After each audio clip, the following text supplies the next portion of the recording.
Hi everybody. Yesterday we discussed basket full of moonlight.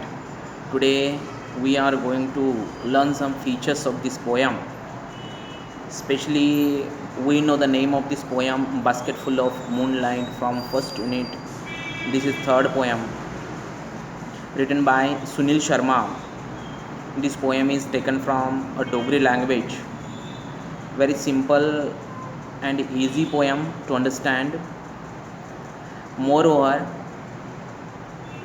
some features of this poem I would like to tell you. I told you the name, poet of the poem. There is no any rhyme scheme in the poem because poet use here free verse. So free verse means the poet never uses any specific format of poem while writing this poem.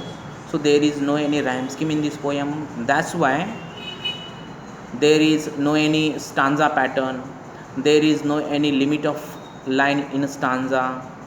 So this is completely free verse poem. That's why there is no any rhyme scheme in this poem. So dear students, uh, we have to learn more about this poem.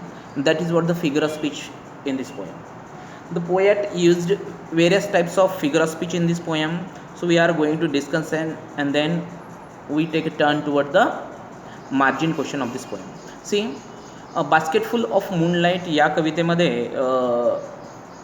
ह्याचे कवी हे सुनील शर्मा डोगरी लँग्वेजमधून ही poem घेतली असून या कवितेमध्ये जो आपला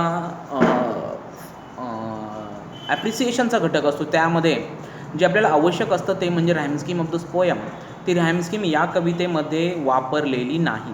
ही प्री वर्स या प्रकारातील कविता आहे आणि यामध्ये कवी कुठल्याही प्रकारच्या कवितेच्या रचनेशी कुठल्याही प्रकारचा घटक वापरत नाही. म्हणजे जसं की यामध्ये स्टांजा पॅटर्न नाही आहे, स्टांजामध्ये लाईनचं लिमिट नाही आहे किंवा रायमिंग वर्ड्स याच्यामध्ये नाही आहेत. यावरून ही कविता म्हणजे अगदी फ्री वर्समध्ये लिहिली आहे कवींना वाटते अशी. म्हणजे सो आपण याच्यामध्ये काही फिगर ऑफ स्पीच, खूप सारे फिगर ऑफ स्पीच आहेत ते आपल्याला पाहायचे आहेत.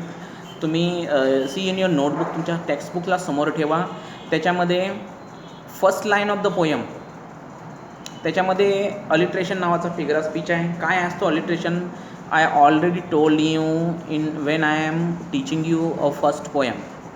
पहिली कविता जेव्हा मी तुम्हाला शिकवत होतो तेव्हा मी तुम्हाला अलिट्रेशन काय असतो तो सांगितला होता. म्हणजे एखाद्या ओळीमध्ये एखादं अक्षर मीन्स सिंगल अल्फाबेट जर ते पुन्हा पुन्हा येत असेल, जसं की a moon give me moonlight, याच्यामध्ये एम हे अक्षर नॉट वर्ड. वर्ड म्हणला रिपीट, जर एखादा वर्ड होत असेल तर तो रिपिटेशनकडे गेला. पण जर लाईन रिपीट असेल तर डिफरंटकडे जातो. म्हणजे वेगवेगळे फिगर ऑफ स्पीच असतात. त्याच्यामध्ये फक्त एक अक्षर रिपीट होतं आहे आणि ते अक्षर कोणतं आहे? सिंगल अल्फाबेट आहे. याच्यामध्ये एम हे यामध्ये 3 टाईम्स आलं आहे. जर पूर्ण आपण 4 लाईनची जर लाईन केली तर त्याच्यामध्ये 4 टाईम्स एम हे लेटर आलं आहे किंवा त्याच्याखाली बी हे 2 टाईम्स आले. म्हणजे याच्यामध्ये कुठला फिगर ऑफ स्पीच वापरला गेला आहे? Alliteration. In this above line, M alphabet is used repeatedly, so there is alliteration in this line. या कवितेमध्ये अलिट्रेशन हा फिगर ऑफ स्पीच आपल्याला नोटीस होतोय. त्याच्यानंतर from the city to village. आता बघा पोएमची 5th लाईन बघा. From the city to village यामध्ये अँटिथेसिस नावाचा फिगर ऑफ स्पीच आहे. कारण अँटिथेसिस म्हणजे विरोधाभास, ज्याच्यामध्ये 2 वर्ड अपोजिट आहेत. जसं की सिटी आणि विलेज हे दोन्ही अपोजिट वर्ड आहेत. सो या ओळीमध्ये अँटिथेसिस नावाचा फिगर ऑफ स्पीच आहे. म्हणजे एखाद्या लाईनमध्ये जर 2 अपोजिट वर्ड वापरलेले असतील, एकमेकाशी विरोध असलेले शब्द वापरले असतील तर त्याच्यामध्ये अँटिथेसिस फिगर ऑफ स्पीच असतो. Means city and village, these both words are opposite in meaning as placed in one line. दोन्ही विरोधार्थी असलेले शब्द एका ओळीमध्येच प्लेस केलेले आहेत, म्हणून याच्यामध्ये कोणता फिगर ऑफ स्पीच आहे? अँटिथेसिस. त्याच्यानंतर खाली आय वॉन्ट टू सॉ many small small moons of light, याच्यामध्ये रिपिटेशन नावाचा फिगर ऑफ स्पीच येतो बघा. आता अलिट्रेशन आणि रिपिटेशनमध्ये थोडासा फरक आहे. अलिट्रेशनमध्ये फक्त अक्षर रिपीट होतं, पण रिपिटेशनमध्ये पूर्ण शब्दच रिपीट होतात. याच्यामध्ये स्मॉल स्मॉल हे 2 वर्ड रिपीट झालेत.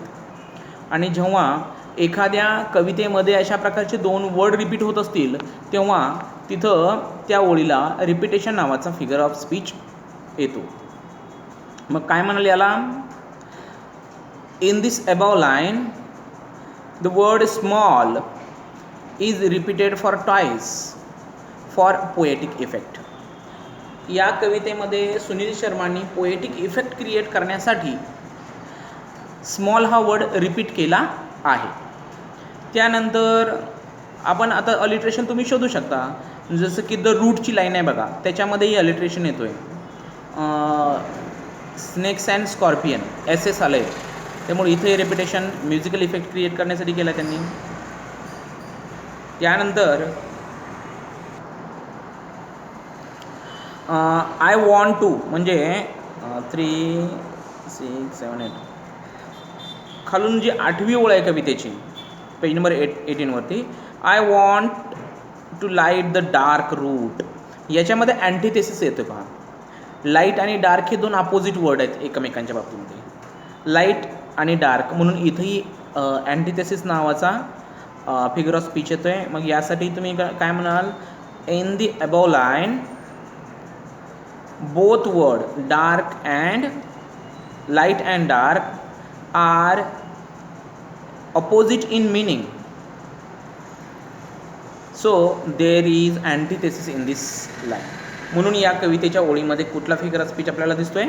अँटिथेसिस नावाचा. त्यानंतर बघा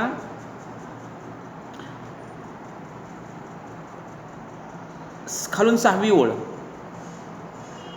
I too want to hear fairy tales and stories from him, या ओळीमध्ये टोटोलॉजी नावाचा फिगर ऑफ स्पीच येतो आहे. आता हा टोटोलॉजी नावाचा फिगर ऑफ स्पीच काय सांगतो की एखाद्या ओळीमध्ये एकाच अर्थाचे 2 शब्द वापरले, म्हणजे त्या शब्दांचा दोन्हींचा अर्थ एकच, मिनिंग एकच, पण त्या कवितेचं म्युझिकल इफेक्ट क्रिएट करण्यासाठी किंवा पोएटिक इफेक्ट क्रिएट करण्यासाठी समटाईम पोएट जो आहे तो अशा प्रकारचे एकाच अर्थाचे 2-2 शब्द वापरतो. म्हणजे पुसटचा फरक असतो त्याच्यामध्ये, परंतु तो पुसटचा जो फरक आहे तो विचारात न घेता या प्रकारे असा विचार केला जातो. ही लाईन बघा, I too want to hear fairy tales and stories from him. आता टेल्स आणि स्टोरीज या दोन्ही वर्डचा जो मिनिंग आहे तो सेम मिनिंग आहे, दोन्हीचा कथा असाच अर्थ होतो if you take in Marathi. तर इथं या दोन्ही शब्दांचा अर्थ एकच आहे, पण एक कवितेचं माधुर्य वाढवण्यासाठी किंवा कविता एक संगीतमय बनवण्यासाठी अशा प्रकारची या ट्रिक्स पोएटकडून वापरल्या जातात, जी की इथं वापरली. म्हणून इथं टेल आणि स्टोरीज. मग तुम्ही काय म्हणाल? The word tales and stories same in meaning but the poet used in this line to create a musical effect. कवीने इथं म्युझिकल इफेक्ट क्रिएट करण्यासाठी कवितेमध्ये या प्रकारचे टोटोलॉजी नावाचा फिगर ऑफ स्पीच वापरला. त्यानंतर जी लास्टची लाईन आहे, आय वॉन्ट टू सॉ seeds of moon on the side of path, याच्यामध्ये यस यस यस 3 वेळेस आले, म्हणजे इथंही अलिट्रेशन आहे. या प्रकारचे फिगर ऑफ स्पीच आपण फाइंड आउट केल्यानंतर आपल्याला इथं बऱ्याचशा गोष्टी सापडतील.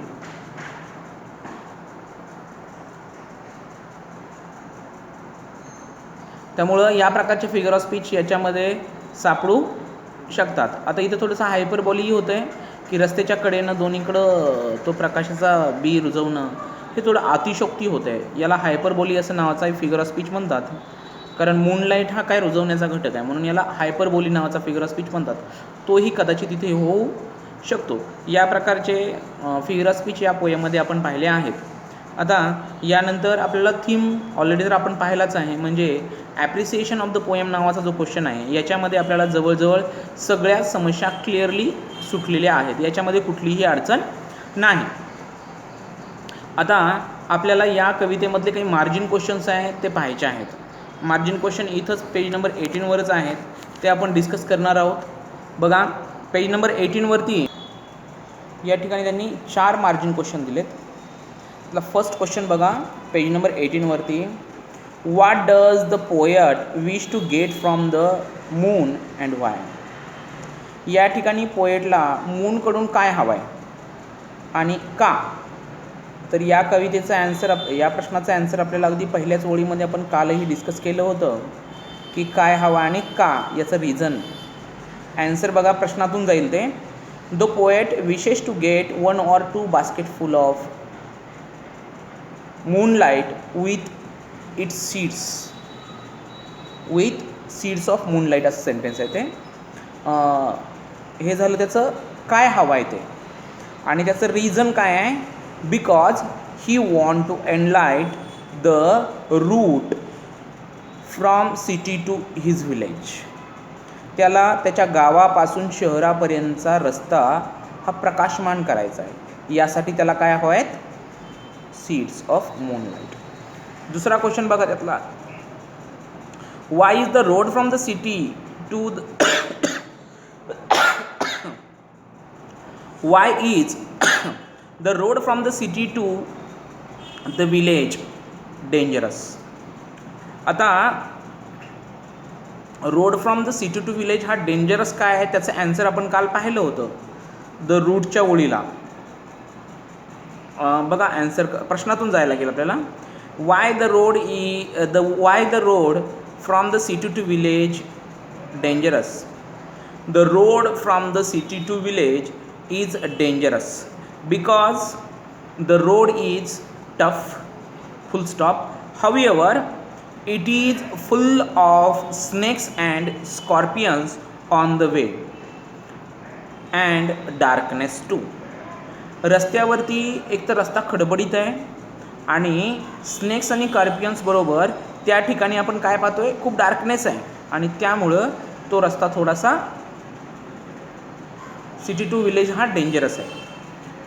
आता नेक्स्ट क्वेश्चन बघा, Y does the poet want his father home early. मुलाला, त्या छोट्या बालकाला त्याचे वडील लवकर घरी का हवे आहेत, तर ते आपण मला वाटतं कवितेची खालनं 5व्या ओळीमध्ये पाहिलं होतं. 5व्या-6व्या ओळीमध्ये काय म्हणते बघा, प्रश्नातून जाऊयात.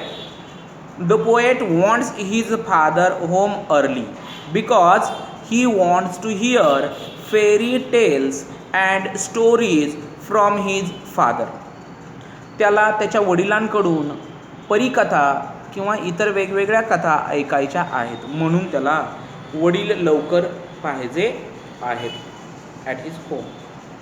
लास्ट क्वेश्चन बघा, how do you spend your evening time with your family members. आता हा पर्सनल रिस्पॉन्स टाईप क्वेश्चन आहे. आता हा क्वेश्चन काय म्हणतोय की how do you spend your evening time with your family members.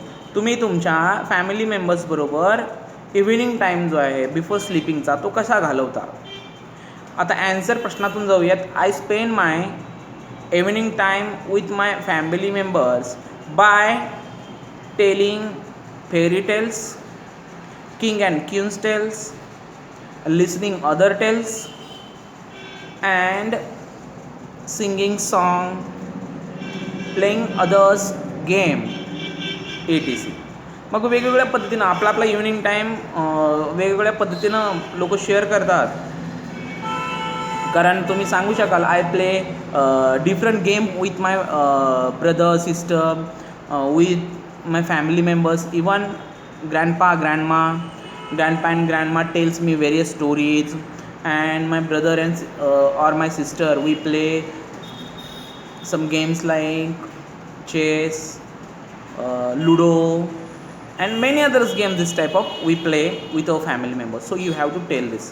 तुम्हाला हे सांगायचं आहे या ठिकाणी की कशा प्रकारे तुम्ही तुमचा वेळ या तुमच्या घरातल्या मेंबर्स बरोबर जो इव्हिनिंग टाईम आहे तो कशा प्रकारे शेअर करता याच्याबद्दलची गोष्ट या गोष्टी आपल्याला इथं डिस्कस करायच्या आहेत. याच्यानंतर आपल्याला इथं 18 नंबरच्या जे मार्जिन क्वेश्चन आहे ते संपले. आता आपल्याला पेज नंबर 19कडे जायला लागेल. 19वरती त्यांचं काय म्हणणं आहे, आणि कशा प्रकारचा इंग्लिश वर्कशॉप आहे तो पाहायचा आपल्याला. परंतु व्हिडिओ हा 15 मिनिट्सच्या नियर अबाउट गेला आहे. आजच्यासाठी आपण इथं थांबू. उद्याच्याला यातला इंग्लिश वर्कशॉप पाहू. थँक्यू. बाय.